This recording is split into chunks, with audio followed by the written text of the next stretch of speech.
Okay, a very good evening to everybody. I'm Pratima Radhakrishnan. I'm a consultant in fetal medicine down in Bangalore. And of course, as the whole world is on lockdown, this is my first webinar in the lockdown period. And I really appreciate all of you being here to spend an hour with me to go through the important issues in multiple pregnancy in the first trimester. Now, we know that there are many issues in multiple pregnancy as the multiple pregnancy, multiple issues, like right from the number of fetuses, chorionicity, labeling, screening, diagnosis of anomalies, etc., and goes on into the second trimester and third trimester. I'm going to primarily concentrate on a few things which we need to specifically look for in the first trimester. Of course, there is more to it, but to kind of concise it to the 1 hour that I have been allocated, I'm just going to concentrate mainly on certain very important issues that are very vital, very crucial in the management of multiple pregnancy, which is going to be primarily chorionicity, amnionicity, the labeling, screening, because there's still a lot of confusion on screening for aneuploidies, and specifically looking at screening for complications in multiple pregnancy. Now, it's important for us to understand zygosity. Now, zygosity is basically, we know that there are monozygous and dizygous, and all the dizygous means there is an egg and a sperm that has fertilized and come together. About 100% of them are dichorionic because they come from separate cell lines. Whereas the monozygous, about 30% of them are monozygous, and majority of them, 2/3 of them are monochorionic. That means they share a placenta, and about 25% can still be dichorionic. That means they do not share a placenta. There's two separate placenta, which is basically because the egg and the sperm meet up and they split before the placentation. The cells cells separate out for placentation, and that is why they are dichorionic. So some monozygous pregnancies can be dichorionic as well. Now, so all dizygous or fraternal twins are dichorionic. However, rarely you can have situations where you can have dizygous twins with a monochorionic placentation. And of course, you can still have dizygous twins after even a single embryo transfer. But these are very rare situations. When you look at the monozygous twins, they could be monochorionic or dichorionic. And if you have dichorionic placenta, about 80% of them will be dizygous. However, 20% can be monozygous. Now, why this is very important is because when we are considering invasive testing in particularly discordant twins, it is very important that we understand this concept, because although it can be a dichorionic placenta, it can be monozygous. And therefore, if you have discordant anomaly and you sample only one placenta and do not sample the other one could also have the same problem and you can miss out on it, right? So this is very important. Now, we also know that majority of the pregnancy related complications are much more common in twin pregnancies, more common in dichorionic than in monochorionic pregnancy, whether you talk about miscarriage, whether you talk about perinatal loss, growth restriction, preterm labor, major defects, etc. And therefore, to have a systematic approach when you have multiple pregnancies is extremely important. So let's start from the very basic, that's counting the fetuses and chorionicity and amnionicity. And this is absolutely vital for the rest of the pregnancy. Not only in terms of management, but also because a lot of error happens in reporting in this kind of multiple pregnancies. So we always start by counting the number of fetuses, or the fetal cardiac activity. Then we count the number of sacs, and then we count the number of placenta. And this sequence is very important, because if you go reverse, then you might miss out 2 sacs feeding the same fed by the same placenta, or you can miss out 2 fetuses lying in the same sac. So count the number of heartbeat, then look at the number of sacs, and then look at the number of placenta. It's important to follow this kind of sequence. This is a sequence that I've just sort over by doing more and more and more scans, which helps me to ensure that I don't miss out on monoamniotic monochorionic twins or minimize error in report.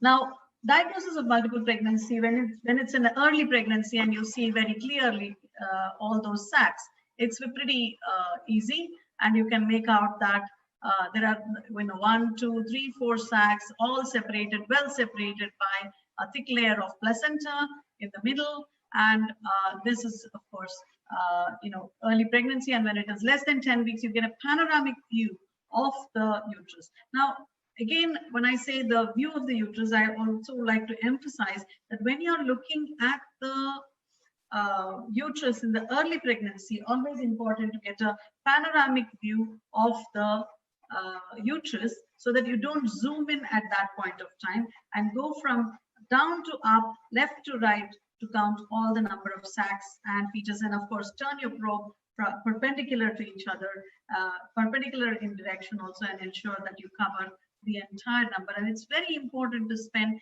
a little bit of extra time doing this little exercise.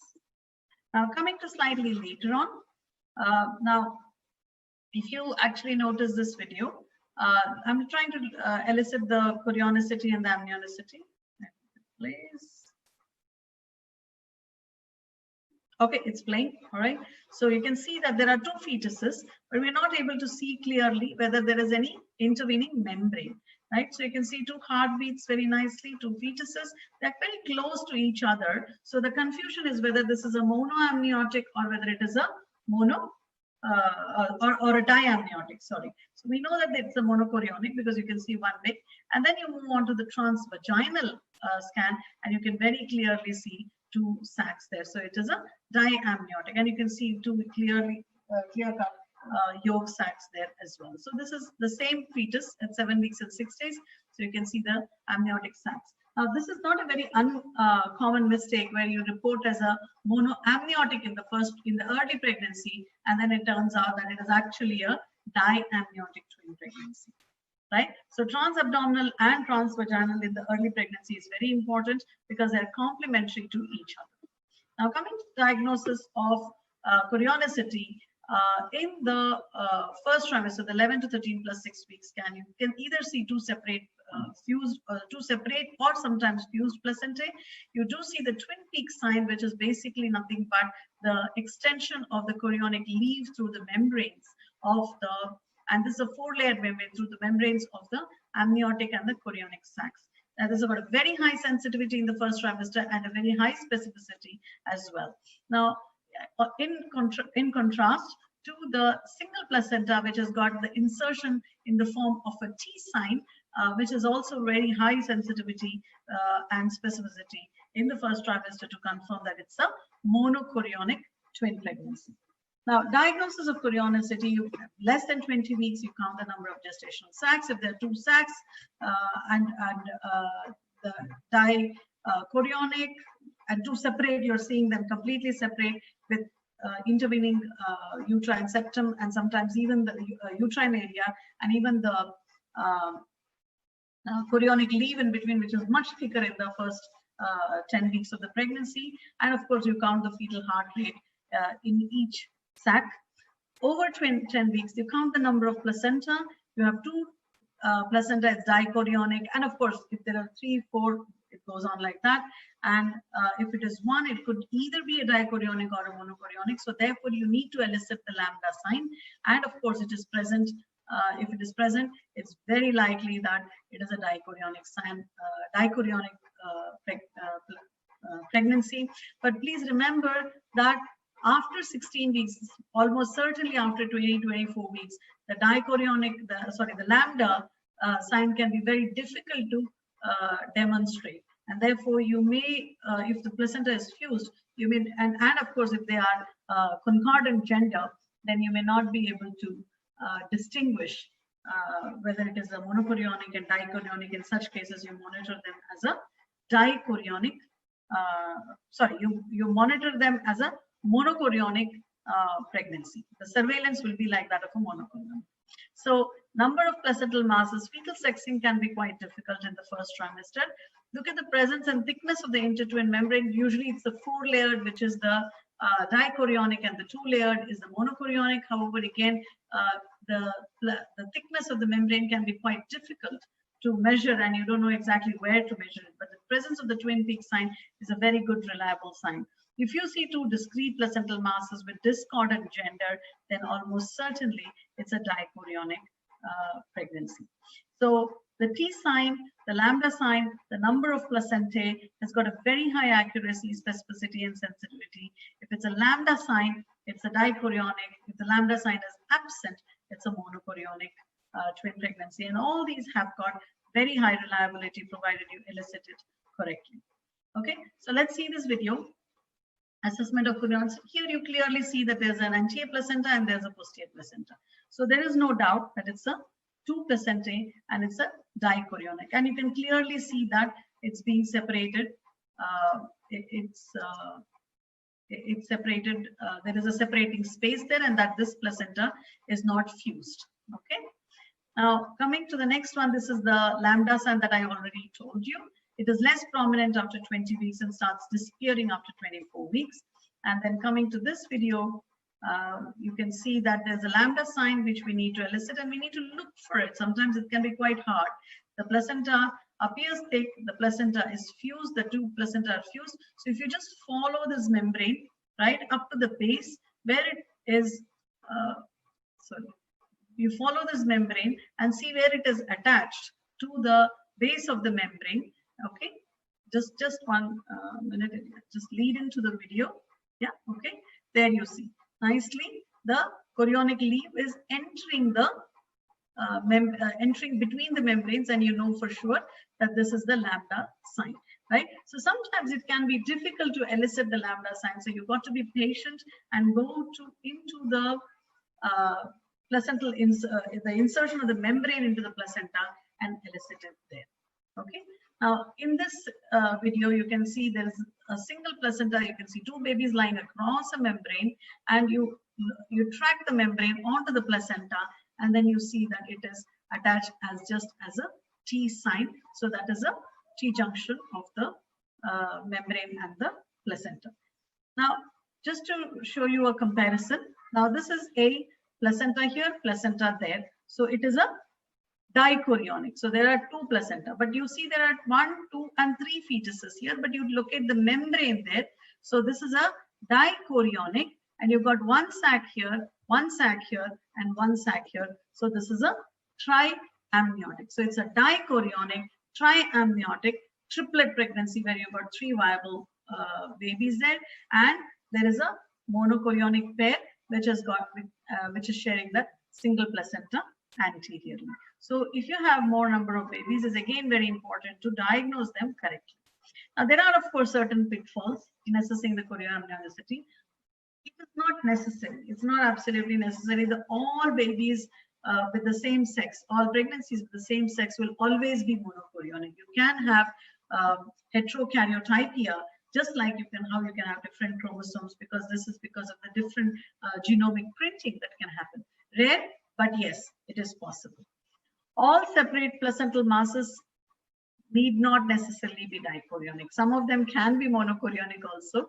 This also depends upon the angle in which you are, taking your images, and sometimes it could just be a subsensuate lobe as well in a monochorionic placenta. So you've got to be very, very careful as to how you will call them dichorionic or monochorionic just based on the placenta.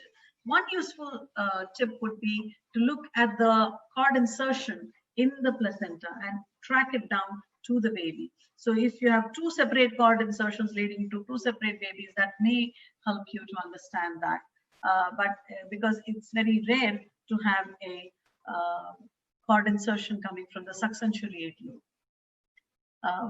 Now, false negatives and false positives of the lambda sign can happen. Sometimes they can be quite tricky, even in the first trimester. Intrauterine synechia is not uncommonly mistaken for dichorionicity. Errors in asserting the amnioticity, especially when less than 8 weeks, as I showed you in the video previously. In the presence of severe twin-twin transfusion syndrome, however, this is not so common in the first trimester because the contribution from to the amniotic fluid is not coming primarily from the bladder. But later on in pregnancy, a severe TTTS can lead to confusion in the chorionicity. And of course, very early pregnancy scans, especially when done before 8 weeks, can have higher incidence of monoamniotic pregnancies being reported compared to monochorionic diamniotic. Okay, so you can have unusual situations where you have triplets, quadruplets, quintuplets, hexaplets, and so on and so forth. Much less common nowadays, thankfully.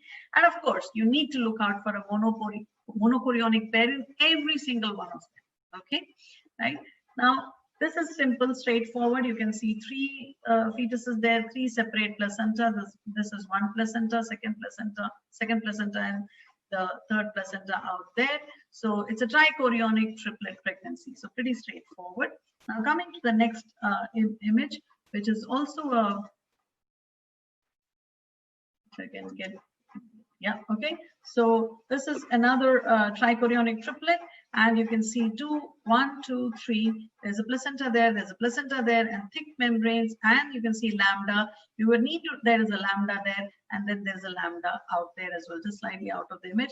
But this picture is also pretty good, which is also known as the epsilon or the Mercedes-Benz sign, which helps you to understand that it's a trichorionic triplet. Now in these pregnancies, it's important to elicit the lambda sign between all the fetuses, between 1, 2, 2, 3, and 3, 1.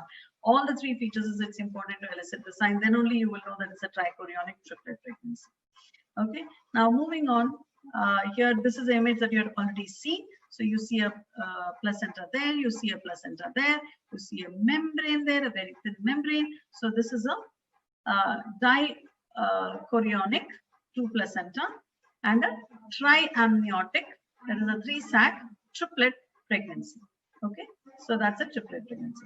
Now you can have situations where you have this pregnancy, for example, you see a single placenta there. Okay, now this is a triplet pregnancy. I've already told you it's a triplet pregnancy.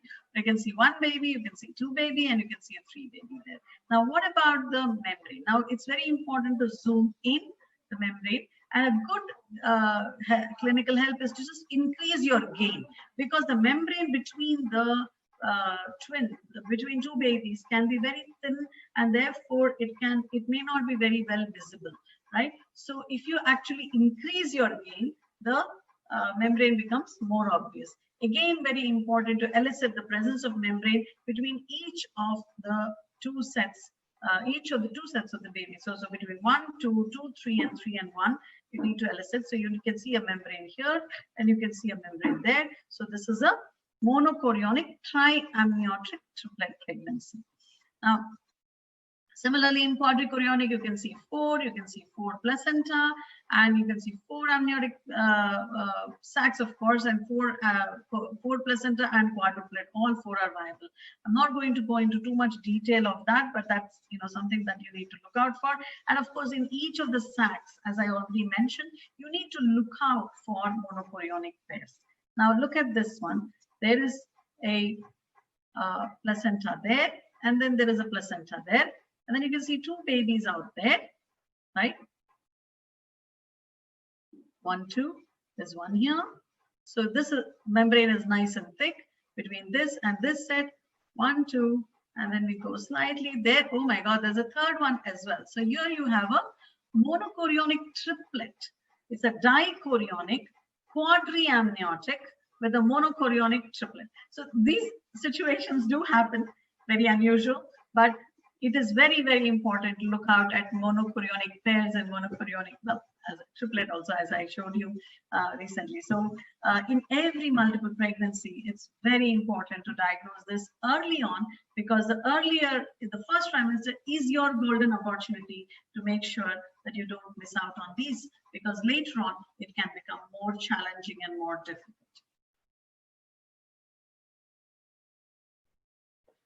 Okay. You can have unusual combinations Unusual combinations like in, see, this is a monochorionic, so this is a placenta, the thin membrane, monochorionic. You've got a nice little baby there, right? Let's see what's happening with the other baby, right? Other baby has got only the lower part and the lower limbs, the body and the limbs. The upper part is completely missing. So this is a trap sequence, okay? Right? Now the next one, again, you have a dichorionic 2 placenta. You can see the lambda sign there, nice little baby, okay?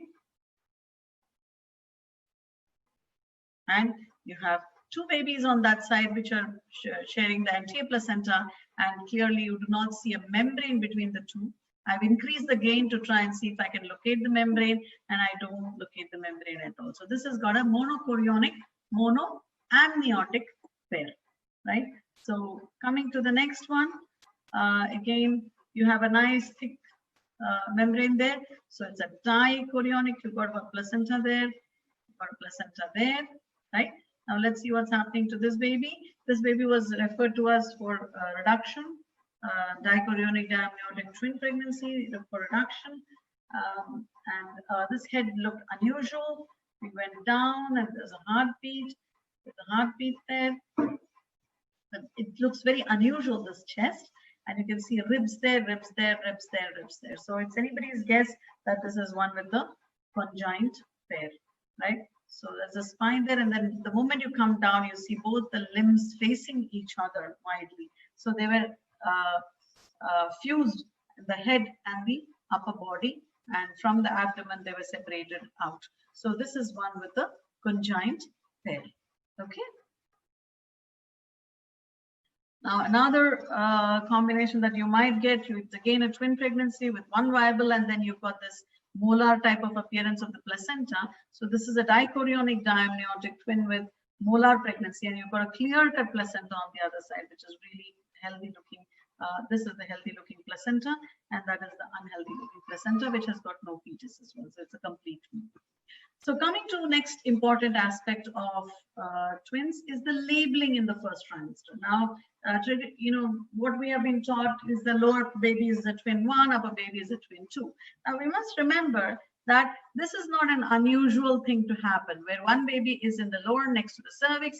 After a few minutes, by the time you turn around and have a cup of water, the other baby has come down and this has gone up. So then you cannot call them, you cannot keep interchanging the twins. So labeling based on the presenting twin in the first trimester is certainly not reliable. So what they have proposed, and this is very good systematic review of the paper looking at nearly 400 twins, is to label them as left, right, and 90% of them will have lateral orientation as a left-right orientation, or it will be about 10% will have a top and bottom orientation, and this orientation will really never change. However, about 10% of this can change sometimes owing to the presence of complications, and this is known as the peripartum switch, where if there is polyhydramnios in one sac, it will just come over the cervix, and it will look as if this sac is the presenting sac, and therefore this is twin 1. So peripartum switch can happen at subsequent scans and even perinatally, because abdominally when you're delivering these babies by cesarean section, this baby is most of the time twin 2 is the first one to come out. So it's not necessary that antenatally what you label twin 1, twin 2 will be the same postnatally twin 1 and twin 2.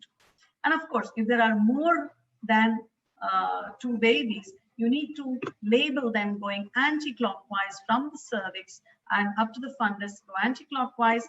It is very important that we need to label them descriptively. We call them that they are on the maternal right. Twin 1 is on the maternal right. Describe where the placenta is having an anterior placenta, and that this is chorionicity must be determined and amnionicity must be described.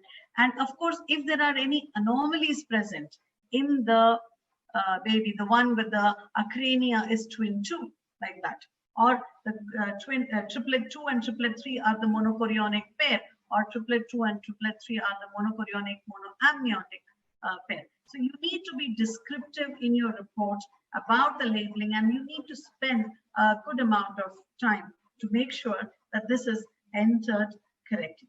So this is about labeling. Now let's move to the next part of my talk, which is about screening, and we're going to primarily talk about screening for aneuploidies. And of course, we know that maternal age alone is not sufficient. Multiple pregnancies are on the rise, and it is happening more and more in women as they get older. And of course, twin pregnancy or multiple pregnancy itself is an anomalous pregnancy, and therefore the chances of finding abnormalities, whether it is structural or whether it is chromosomal, is higher in multiple pregnancy. Maternal age and fetal NT is absolutely acceptable, and of course the other ultrasound markers also don't interfere with each other. So basically maternal age with ultrasound is really good. And of course, if you use the serum markers, it reduces your false positive rate, and therefore it is good idea to use serum markers, provided there are certain criteria I will tell you.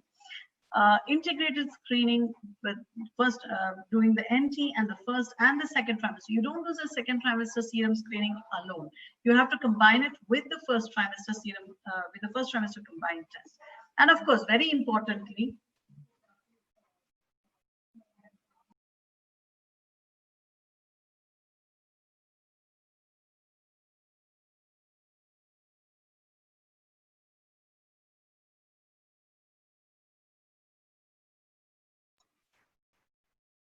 hello, I'm sorry about that. There was a small disturbance. Okay, so integrated screening, NT, and the first trimester and the second trimester serum screening can be combined together. And of course, the counseling, like always,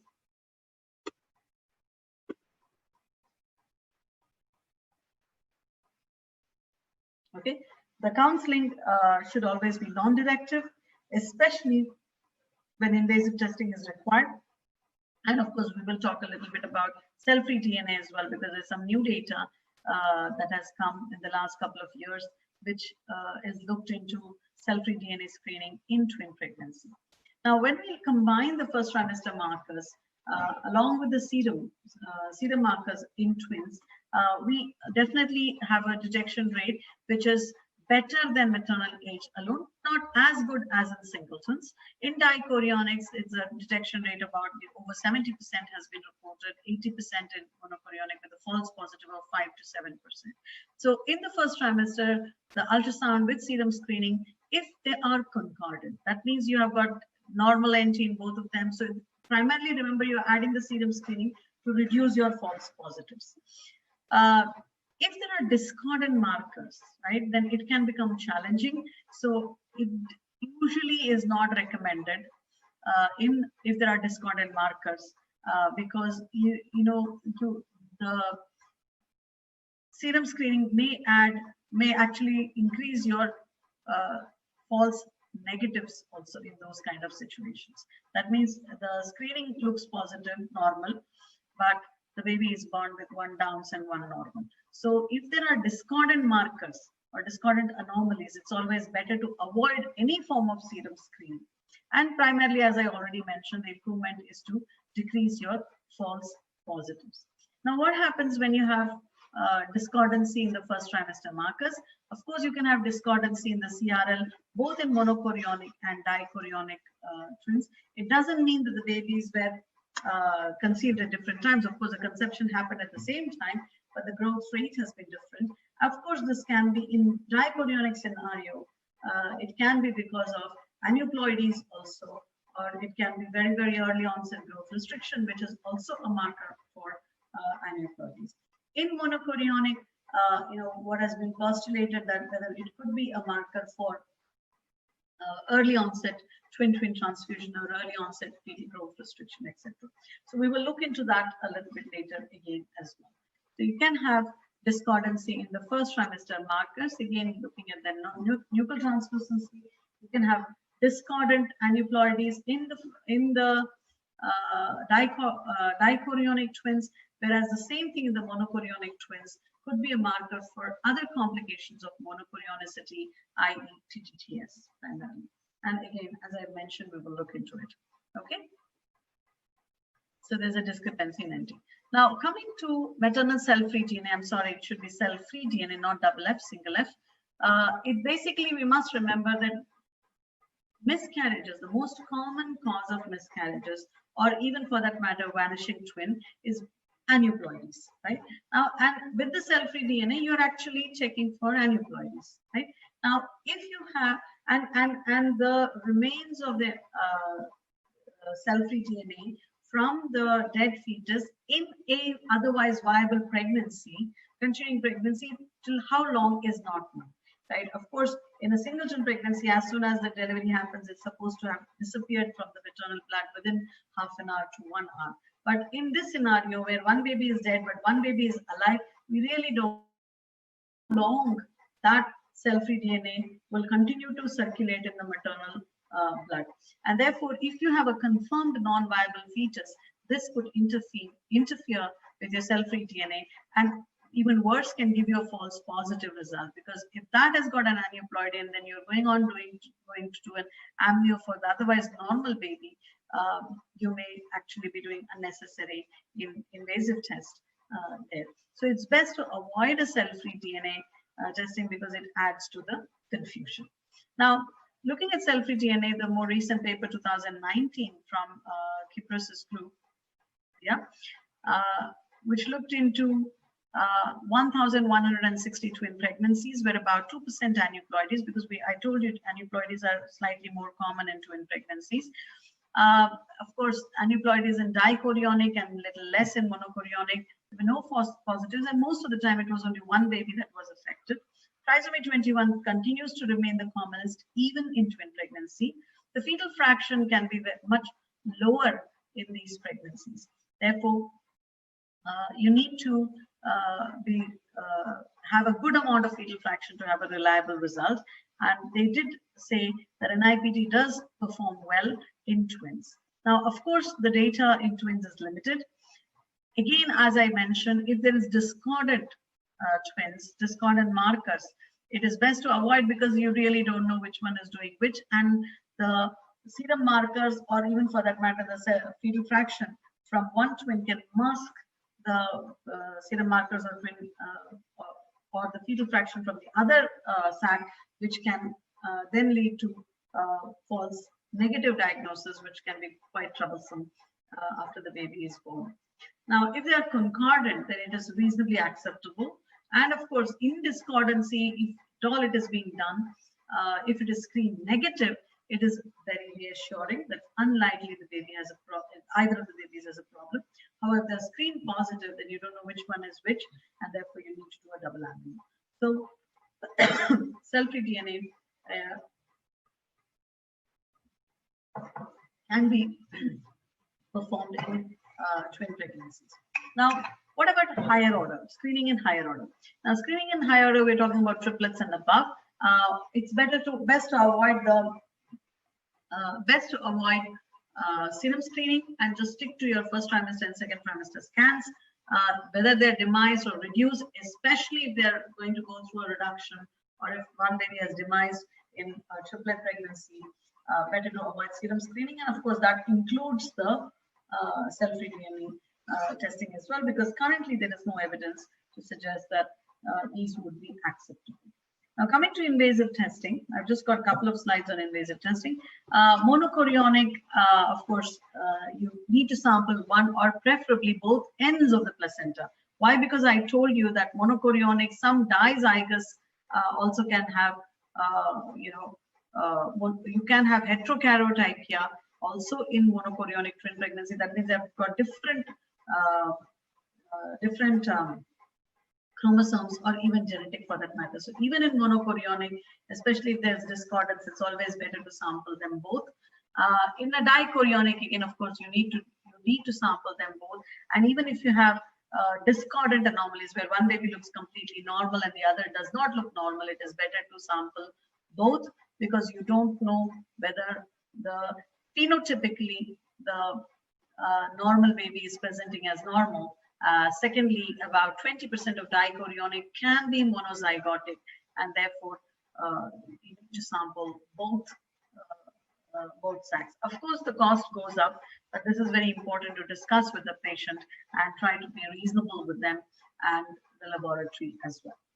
Now, labeling the samples, when we are doing multiple pregnancy sampling, extremely important to the label samples very correctly. Label just as how you have labeled the babies, you have to label the samples. Your annotations should be very clearly visible on your screen and images to be taken.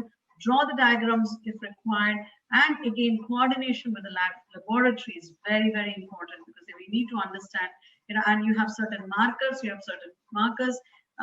if there are anomalies, discordant anomalies, it's very easy, because you know that the baby with a major heart defect has got is twin 2. But if it is just increased NT, you know that NT can resolve within a week or 2 weeks, and therefore you may have trouble when it comes to reduction. And of course, usually before doing the CVS itself, we always talk about reduction, because it's by rule, by law, by a guideline, by protocol. Reduction should be done by the same person who does the CVS as well, and vice versa. So if there are discordant anomalies, we of course go on to reduce the anomalous baby. That is the idea of doing the CVS in the first place. There's about a 2 to 5% procedure-related loss, and this must be discussed with the patient. This is a cumulative loss over the next 3 to 4 weeks, and because also the presence of the dead tissue. And of course, the more number of fetuses that you have to reduce, the higher is the risk of miscarriage. Right now, I'm not going to talk much about reduction. We're just going to talk about CVS done prior to fetal reduction. Also has got a role, and in fact, much more commonly done in the US. And they have shown that the loss less than 24 weeks is not significantly higher, provided you know what you're doing. Okay. Now, I'm going to move to the next part of my presentation, which is uterine artery Doppler and screening for preeclampsia. And there's not much data on screening for preeclampsia and uterine artery Doppler in first trimester in the twin pregnancy. Here, I'd like to present to you some of the work that we had done, and one of my fellows, Dr. Shivani Khanna, who is now at Max Hospital in Gurgaon, practicing fetal medicine specialist. She did a lot of work on this, where we looked at the uterine artery Doppler in about 309 dichorionic and 102 monochorionic twin pregnancies in the first trimester, and compared it to about 10,500 singleton pregnancies. Looked at the uterine artery Doppler and its effectiveness in predicting preeclampsia and small for gestational age babies. Now, we found something really interesting. Now, this is the median levels. The median levels in the blue is that of the singletons, which is the higher.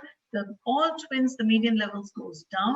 It is less in monochorionic, but monochorionic is much closer to the singletons, whereas if it's dichorionic, it's even less. So it reduces in the median uterine artery PI reduces in twin pregnancies per se more in dichorionic compared to the monochorionic, and this difference is significant.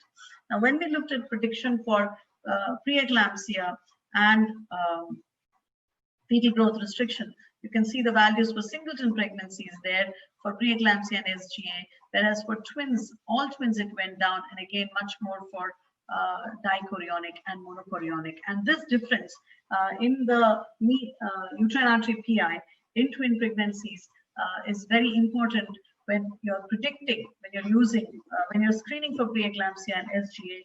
And therefore, we do recommend that when you're screening for preeclampsia and SGA in twin pregnancies, you must have different cutoffs, and the same cutoffs as used in singletons cannot be used. And chorionicity also must be considered.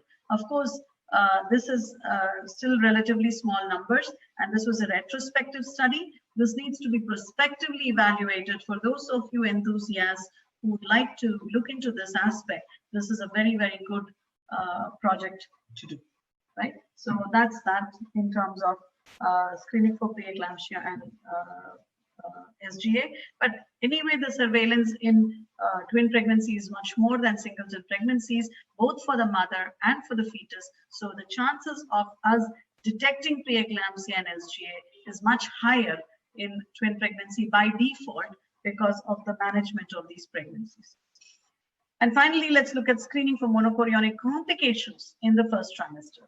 Now, we know the fetal complications are primarily discrepancies. You know, they are different. The two babies, two sacs are different to each other. And when there is difference, they're more likely to have complications. If there's a difference in amniotic fluid volumes as less than 2 centimeters, more than 8 centimeters before 20 weeks, and more than 8 centimeters after 20 weeks, that is twin-twin transfusion syndrome, right?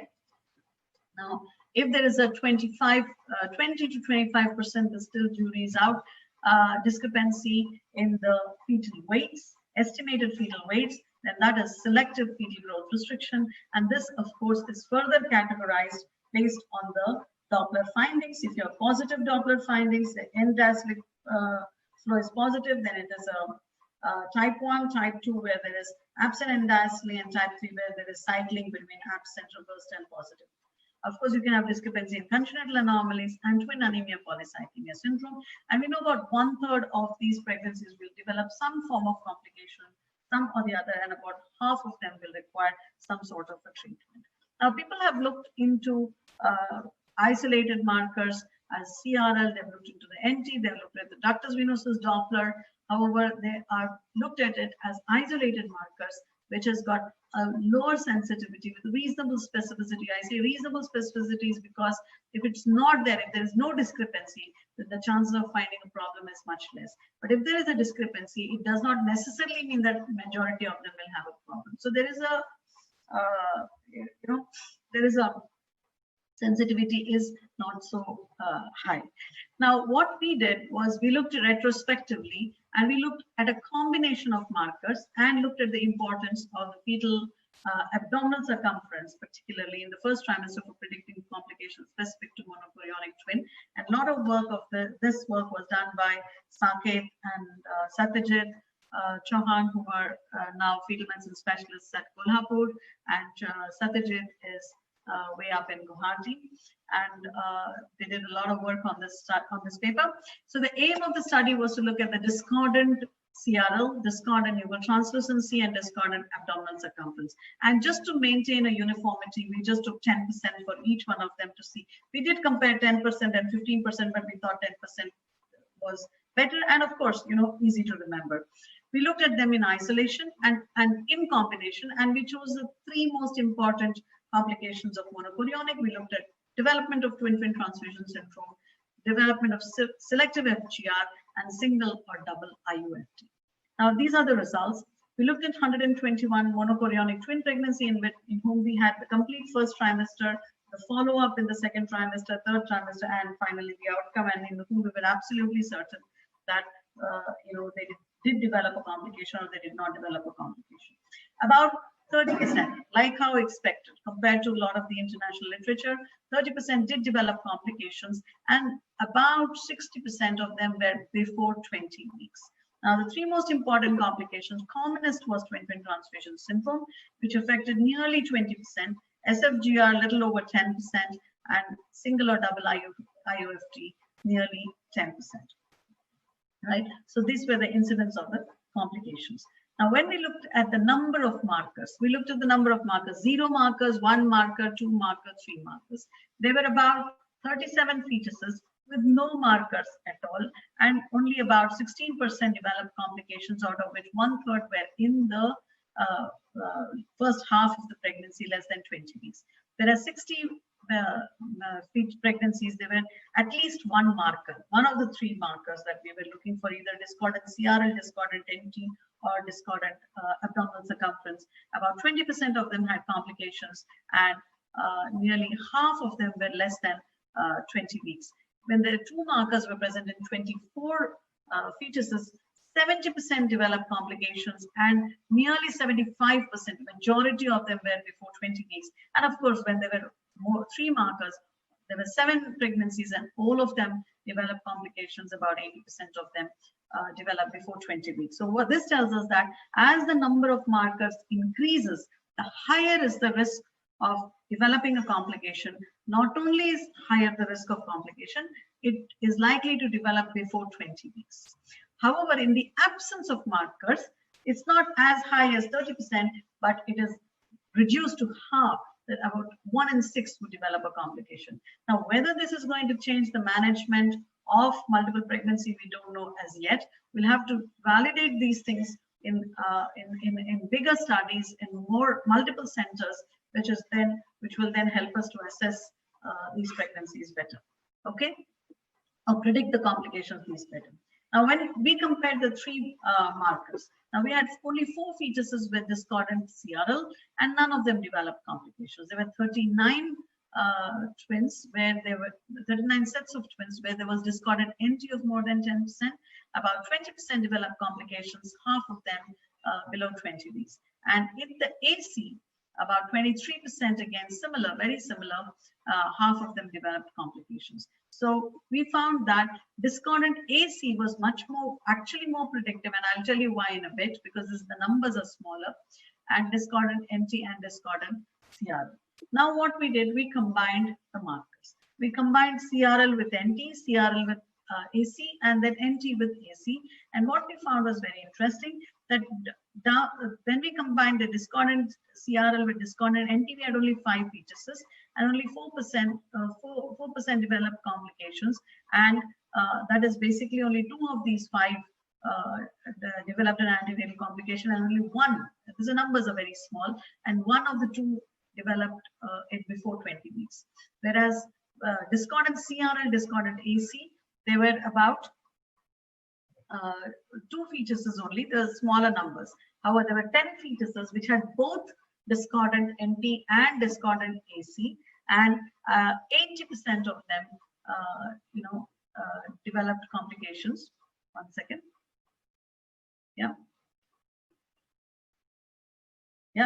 Was present in 10, and 8 of which developed complications, at least 1 antenatal complication, and majority of them, that is 75% of them, were in the first half of the pregnancy. So the combination of a discordant NT with the discordant AC was the highest prediction for at least 1 complication, and also for an early complications. So what we concluded from this study was isolated markers are poor predictors, correct? Any 2 markers would predict at least 70% of the complications. Of the 3, the discordant NT with the discordant AC appears to be the strongest predictor, and taking a more than 10% discordancy as your relative cutoff, this we need to be more vigilant and more proactive in these pregnancies, and have a lower threshold for intervention as well, possibly. And fetal abdominal circumference must be measured in all multiple pregnancies, particularly in the monochorionic twin pregnancy, and the measurement of the AC is exactly the same like how we do in the second trimester, where we look at the axial view with the presence of the stomach. You look at the stomach, which is to 1/4, 1/2 of the abdomen, and then you take the measurement just like how you would measure in the second trimester or the third trimester. Okay, so the ISOAG guidelines, a quick recap. At 11 to 14 weeks, we look for dating, labeling, screening for trisomy, and I would like to add on screening for monochorionic complications as well. In all twins, you look at you do a detailed anomaly scan. In monochorionic, you start monitoring them from 16 weeks onwards, looking at the growth, looking at the GDP and uterine artery, umbilical artery PI, and of course the MCA and the ductus venosus as well. And if it is monochorionic twins, fortnightly, if there is no discordancy. If there is discordance, then you need to monitor them more frequently. And of course, if there is dichorionic, then you need to monitor them every 4 weeks if there is no discordance. If there is discordance, then you need to monitor them more frequently. So this is the guidelines of the ISOAG, and we need to still continue following, but we need to be more vigilant in certain situations. So the way forward for multiple pregnancy to get the best outcomes, of course, early diagnosis, early referral, we need to standardize care, and of course, early treatment will give us optimal results. With that, I'd like to conclude, and thank you very much for all of you to spend 1 hour of your busy schedule at home here, and I hope you found this talk worth attending and worth spending your 1 hour. Thank you very much, and I'd like to take questions now.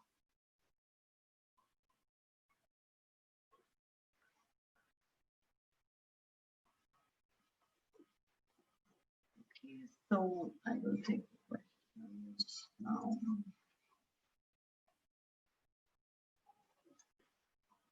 Okay, so we have some questions here, which I'm going to take on board. I'm going to start on the measurement of AC in first trimester. How reliable when physiological bowel herniation, not termination, is still there?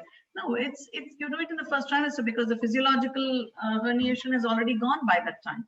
So yes, you would measure the AC. Do we measure fetal NT for each baby and then take an average? Well, it calculates the average when it does the, sorry, it does, it calculates the average automatically. The software will automatically calculate the average of both the NTs when doing risk calculation for monochorionic twins. Okay, I did not understand. Is it for everyone or for me only? I did not understand that question. Fetal reduction in monochorionic and monochorionic triamniotic pregnancy before 14 weeks. If it's a monochorionic diamniotic twin pregnancy, then I think if there is a need to do a fetal reduction, first of all, I think you need to understand why you're doing a fetal reduction. Okay, if you need to do a fetal reduction because there is discordant anomalies, like you have an acrania and one baby and the other baby looks completely normal, so obviously you want to do a reduction, then it is obviously you need to look at coagulative methods. And to me, I prefer interstitial laser, it's much simpler. It's an ultrasound guided technique, and much quicker and easier to do. After 18-19 weeks, people do RFA and of course bipolar cord coagulation. In the first trimester, I would prefer to do interstitial laser. In monochorionic diamniotic twins, if you have discordant NT, one is 3.4 and the other is 1.2, is amniocentesis required for both? I think I already answered that question. Yes, we need to do them both, because you can have certain situations where you can have heterokaryotypia, especially more so if you have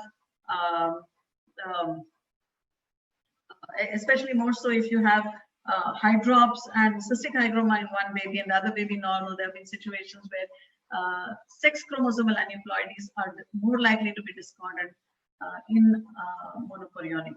Do you advise termination in monochorionic amniotic?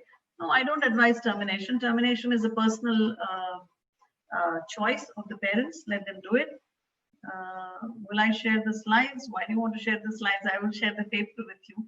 It is due to get publicized. It's not published yet. So obviously I can't share the paper with you as yet, but I've already shared the data. And yes, is laser abortion risk or loss of both fetus rate?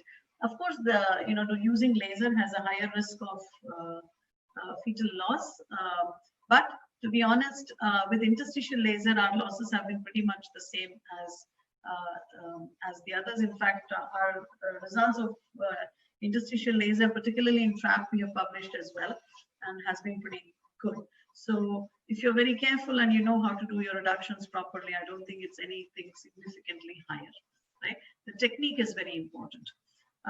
Thank you very much, Dr. Padmaja. I'm glad you liked the talk. If MCD, we've just, okay, that I've done. Okay. In monochorionic twins, can we separate placenta for sake of reducing risk of complications? No, not necessary, because when I say 30% and 15 to 20% will require treatment, the remaining 80% will be fine, right? So why do we need to do a procedure unnecessarily? We do a procedure only if there is severe complications, right? So if there is no complications, you just monitor them carefully. Of course, the anxiety levels and all are much higher, but that doesn't mean that we should just do a procedure which is not warranted. I think fetal medicine, fetal therapy is more about knowing when not to do a procedure rather than knowing when to do a procedure. You've got to be clever. You need to use ultrasound. You need to use your acumen. You need to know when I should not touch this pregnancy. right? And do a procedure only when it is absolutely necessary. Is reduction from twins to singleton ethical, and do you offer it? Well, I don't see anything unethical about reducing twins to a singleton pregnancy, and I don't offer it, but I don't deny it either, right? The parents who have already, majority of the times parents have one child already, and they are the ones who require who want to have a termination.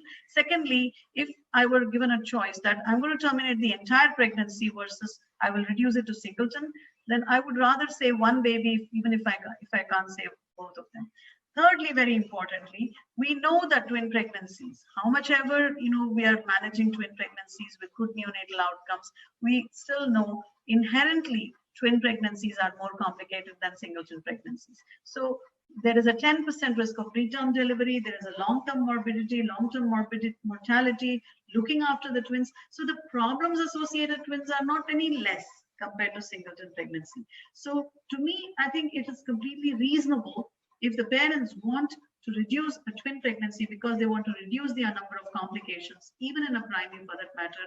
I don't see any reason why we should deny them that that opportunity. So yes, I would do it if they want to.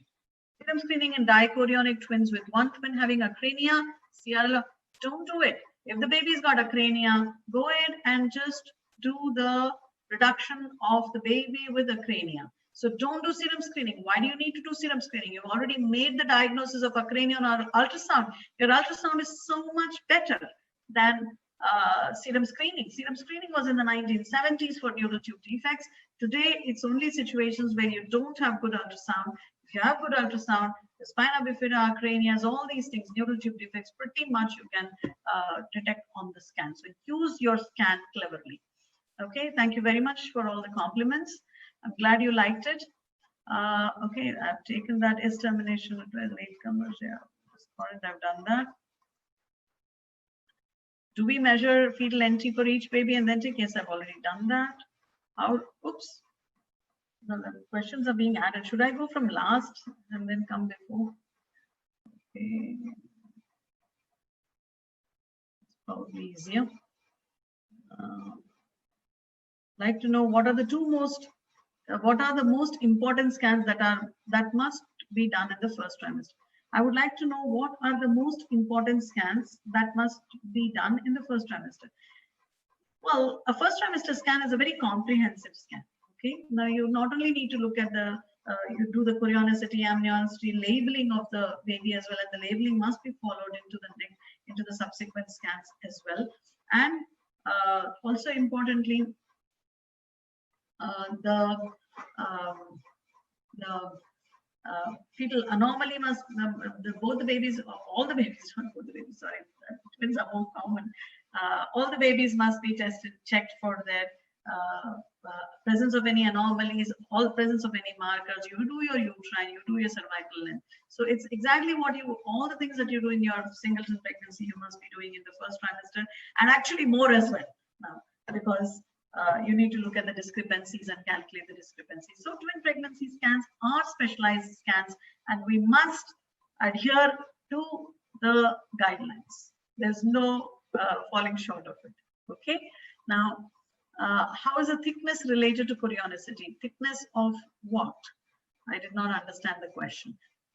Thickness, unless you're talking about amnionicity, thickness of the membrane could be related to the amnionicity, because if it's a, it's a multi-chorionic, multi-amnion, you've got the chorions and the amnions running, so it is 4 layers. Whereas if it's only a monochorionic diamniotic, you've got only the amnions of both the fetuses which are just attached to each other. So that is the, and generally 2 to 3 millimeters is what they talk about the cutoff. But the problem is in dichorionic twins also, depending upon the angle in which you measure and depending where you measure, sometimes you can have a really thin membrane that is not very clearly visible as well. So it's not a very good method of determining the chorionicity. Okay. What is the follow-up protocol for DCDA and MCDA that you follow? I follow exactly the ISOA guidelines. After the first trimester scan, in the dichorionic, I bring them back at 18-19 weeks for the anomaly scan, and other details. And then from 26 weeks onwards, we monitor them every 4 weeks for growth, unless there is any other compelling situations. In monochorionics, from 16 weeks, we advise them to have scans every 2 weeks if there is no discordancy. If there is discordancy, then we start assessing them every week. Okay. Could you please repeat the third or the fourth slide on labeling of twins starting with the fundus? Okay. There was only 4 slides in the labeling part.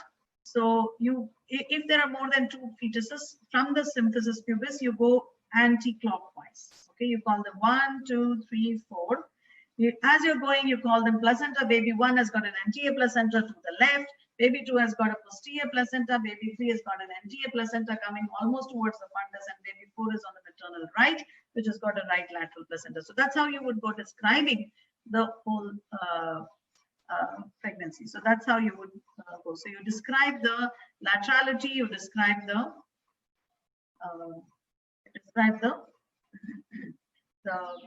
position of the placenta as well. Okay. Second trimester screening in multifetal pregnancy can be offered. It was one of the.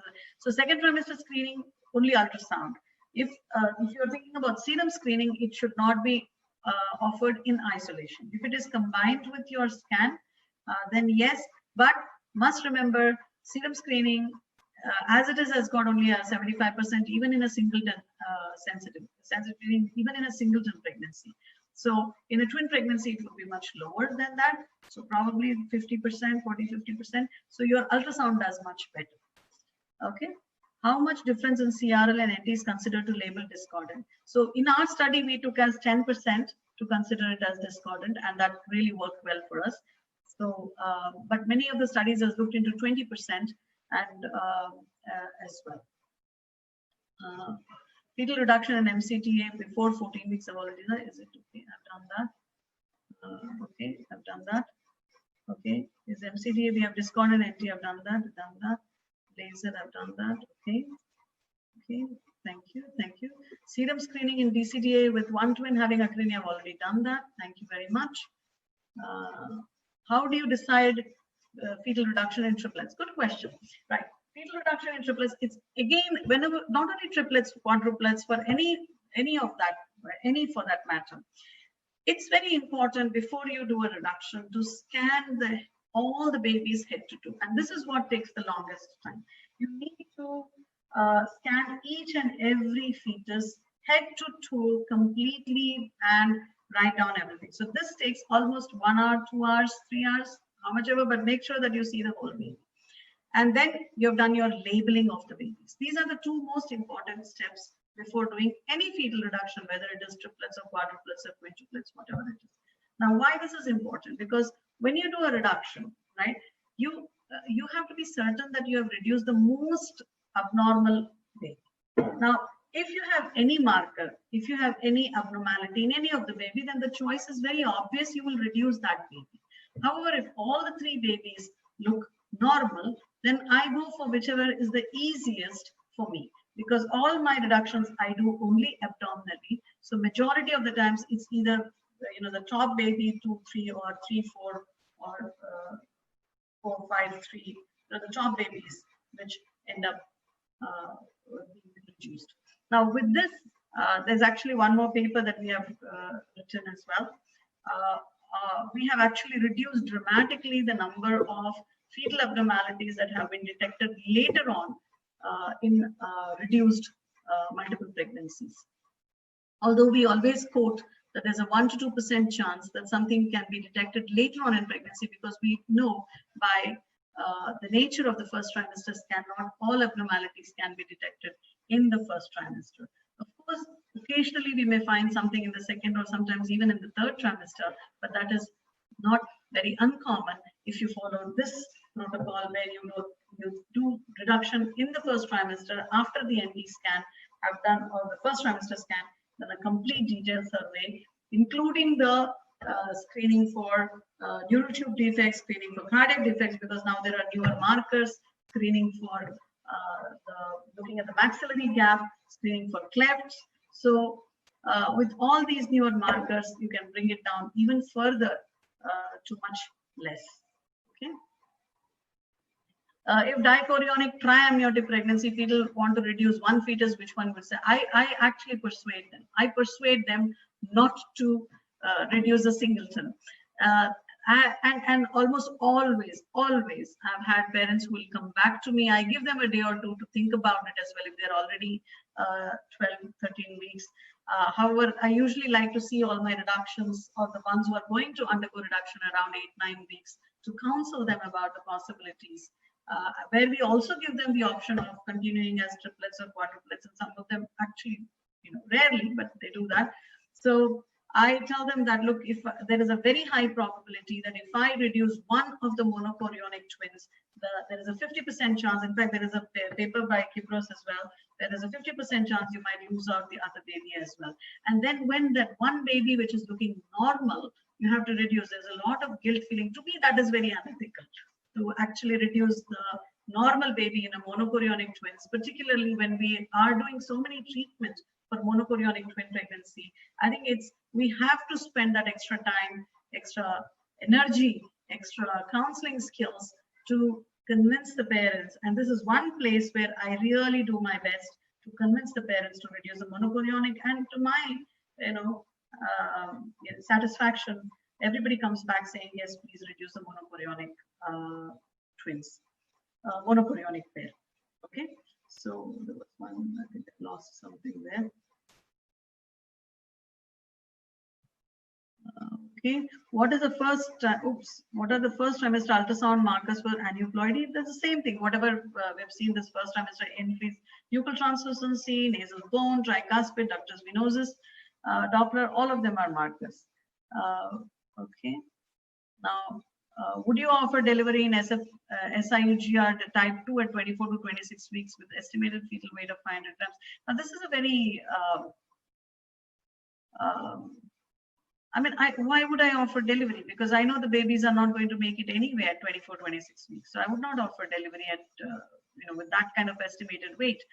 In fact, on the other hand, if there is a type 2 SFGR where there is an absent end-diastolic flow, I will offer them laser, either a fetoscopic laser or even a selective reduction if required, if the discrepancy is a lot. So at least try to save the one baby that is there. And also this, erratic blood flow that happens in these kind of SFGR babies in monochorionic twins, particularly in type 2 and type 3. There's been reported incidence of a higher neurological problems in the ones which were not treated as well. So there is a move to electively treat these babies early rather than later on as well. So sometimes the membrane is not visible in early stage. The importance about invisible membrane. I would wait for the 12-week scan and do everything possible abdominally and vaginally before labeling them as monoamniotic twins. So yes, you need to be able to look at the membranes, and I completely accept in early pregnancy you may not see the membrane very visible, very clearly, and therefore the plan is to bring them over to the 12 weeks, then check for the membrane again. What is the role of NIPT in multifetal pregnancy? About twins, don't do NIPT. If it is twins, if they are concordant, then it can be quite reassuring. But if there is discordancy, then I would still prefer to do a direct definitive test. But if the couple are not at all keen to do a invasive test, then yes, NIPT in certain situations, but we must counsel them about NIPT because in twin pregnancy, there's a tendency for lower fetal fraction or higher false positives and maybe higher false negatives also. So we have to be very, very careful when we counsel parents with twin pregnancies for NIPT. Okay. So I've done that. What are the first trimester ultrasound markers for aneuploidy other than NT and NP? Or tricuspid and the ductus venosus Doppler as well can be used. So that is good. If there is no discordance, then why we will advise serum screening? As I told you, doing the serum screening will reduce your false positives. We know that when we do an NT scan that has got a very good sensitivity, very good accuracy. When we add the serum screening, it improves the efficacy of the screening. So the same thing happens in twin pregnancies as well. You have got about a 75 to 80% detection rate, and this improves to 85 to 90% by adding on the serum markers. Okay, which one to reduce in DCTA? If it's a DCTA, I will reduce the monochorionic pair. When will handheld ultrasound come to India and PCP entity decline? I have no idea. But why do you want to make it a handheld? Let's have our beautiful machines, and I think handhelds are very small, and it's too much of strain to my eyes. So I hope I retire before they come. So okay. Do you routinely do cervical length screening in all twins in low risk patients, and what is your cervical length cutoff for starting treatment? Well, I do look at the cervix in all twin pregnancies, because we know that twin pregnancies have a higher risk of preterm delivery and cervical incompetence or cervical weakness as well. So yes, I do offer cervical screening in all twin pregnancies. To me, all twin pregnancies are high risk. So there is nothing called as a low risk twin pregnancy. Okay. Now, in twin pregnancy, the recommended follow-up is 25 millimeters in the mid trimester. So yes, we follow the same thing, but this is on transvaginal screening, okay, not transabdominal. Till how many weeks reduction can be done if any marker detected later in ultrasound? See, reduction can be done at any stage in pregnancy. Okay, now that is called a selective reduction. Say, for example, you have a discordant anomaly in the second trimester, right? You have a discordant anomaly in the second trimester, and you need to do a reduction, right? So you have to do a reduction because that will reduce the complications of the twin pregnancy further on from there, right? And it will convert it into a singleton pregnancy. So that's fair enough. So why should a mother take the risks of twin pregnancy with one baby being lethal anomaly, which she would have terminated if it was a singleton anyway, right? So it's not about the reduction per se. So reduction can be done at any time, but when we are doing an elective reduction, like triplets and quadruplets and quintuplets, etc., because they're most of the time they are detected in the first trimester, the earlier the better, because the earlier you reduce them, there's less amount of dead tissue there, so therefore there's less provocation to the rest of the pregnancy. So that is the reason why we would do the thing. Okay, have I lost the question there again? Oops.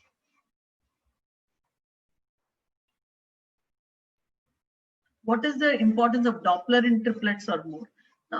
Well, in the twins, I already showed you, but triplets, I have not really come across very many studies looking at the Doppler in singleton, in first trimester in triplet pregnancy. So I really don't know.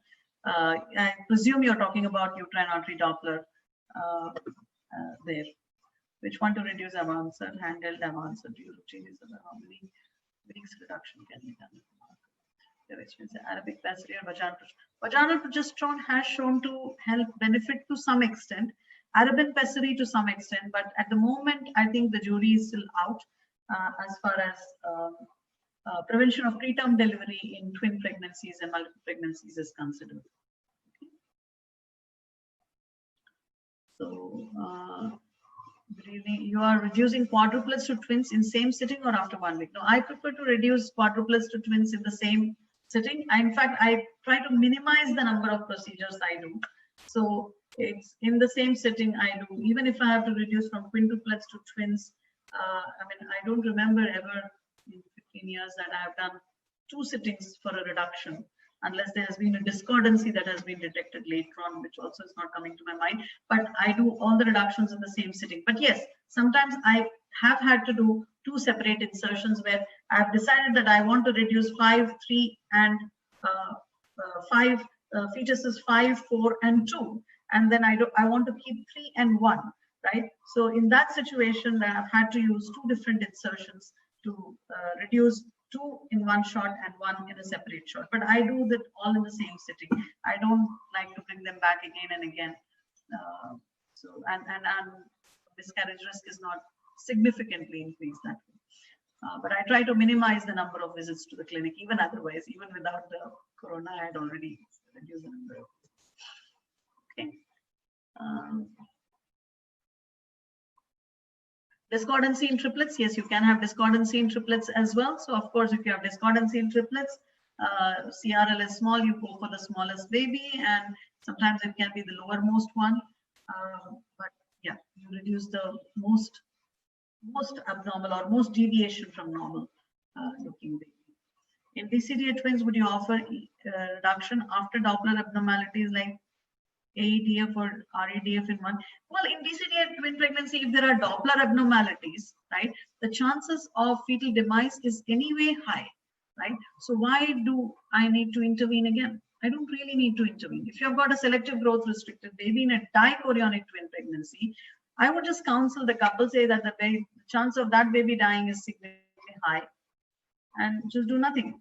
I mean, so we will just wait and watch, but continue the pregnancy for the one which is normal as late as possible, so that that baby will at least get a better outcome. Can we reduce the features at anomaly scan if we see an anomaly? Well, it depends what anomaly you see. You would not reduce for all anomalies. If it's a lethal anomaly, well, you may want to wait.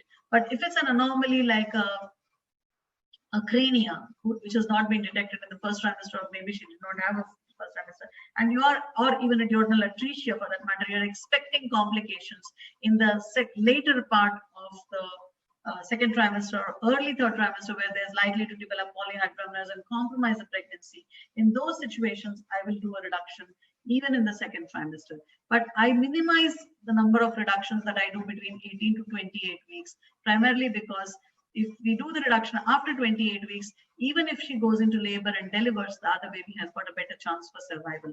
Whereas if we do a reduction at 22 weeks and the woman goes into labor 3 weeks later, then there is no chance for the other baby anyway. So unless it's an exceptional circumstance, between 18 to 28, I try to avoid doing reductions because of the risk of miscarriage.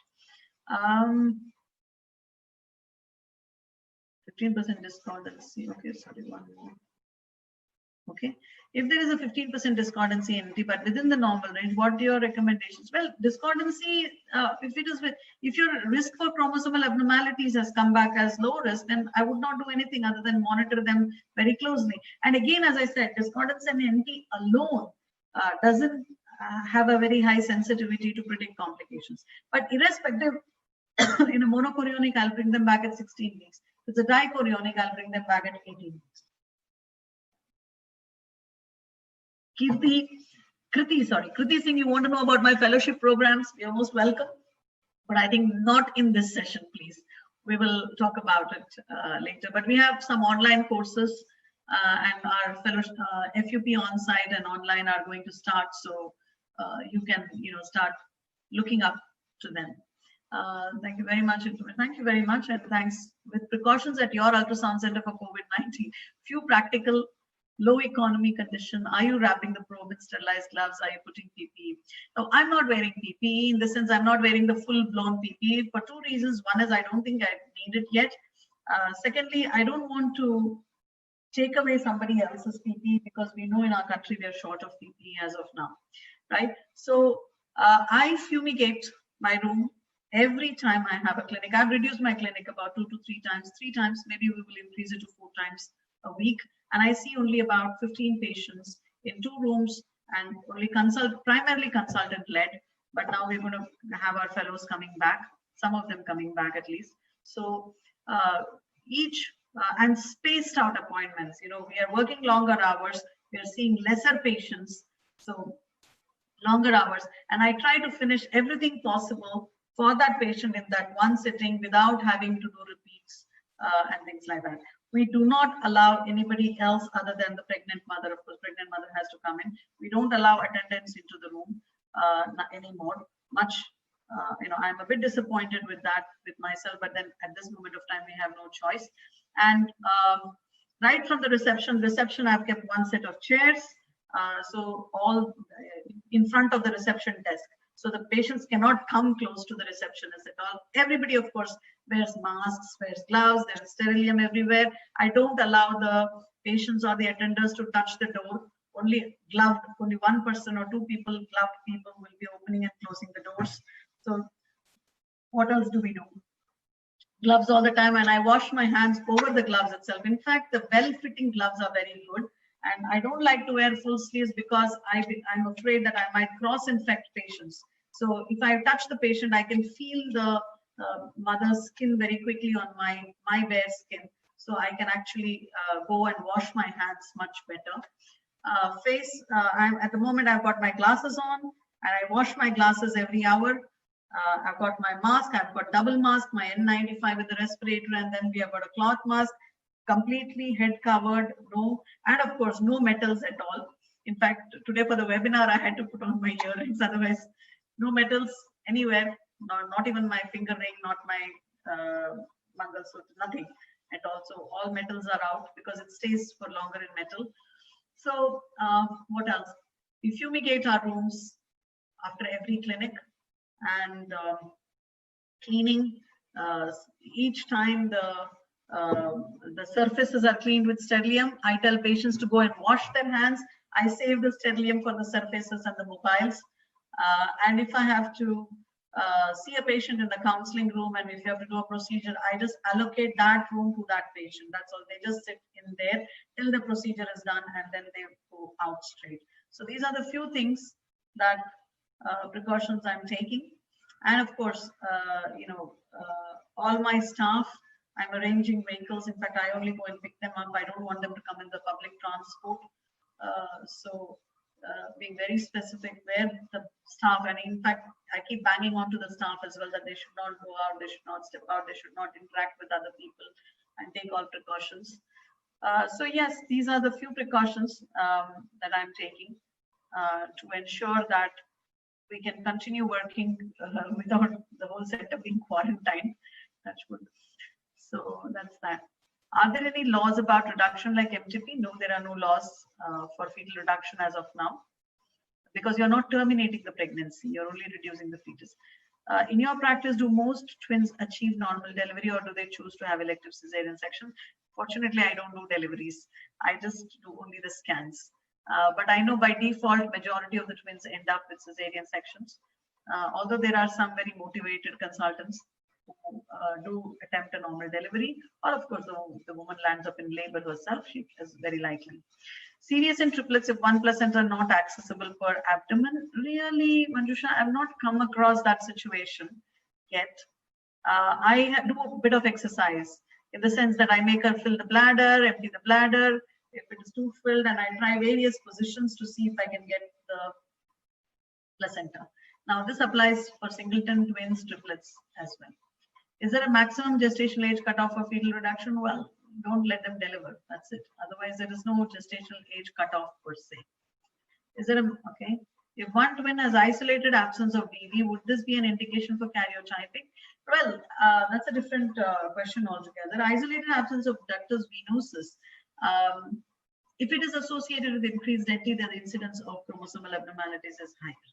But even absence of isolated DV, now we don't know whether it is isolated or whether you'll find something else later on, right? So I think one has to be cautious about these pregnancies and look at the whole picture rather than just take one finding. Can TTTS happen in the first trimester? Can it happen? Yes, it can happen. You will see early signs of TTTS in the first trimester. That is the discrepancy, slight discrepancy in amniotic fluid, and of course all the markers that I already told you. So these are the signs of TTTS and SFGR. However,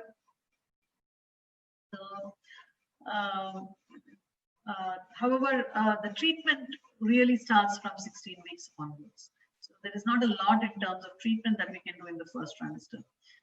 Dr. Vivek says better to keep the door open, ma'am. Yes and no, both, because I think some amount of privacy is nice. But yes, I mean, and also because many of our rooms have got AC, and we cannot function without the AC because our machines get heated and it is summertime. So AC has to be on. So I think you have to be a bit sensible and see what best works. Is reduction after 28 illegal? Legal? There is nothing illegal about it.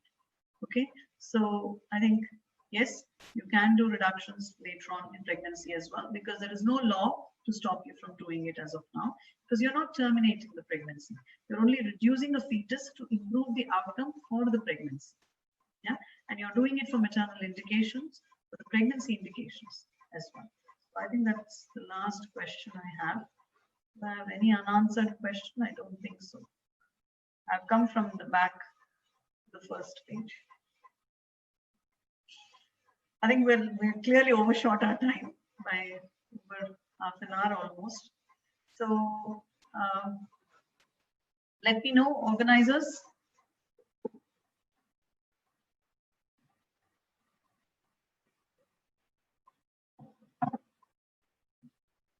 Can we stop now? Hello, Abhijit?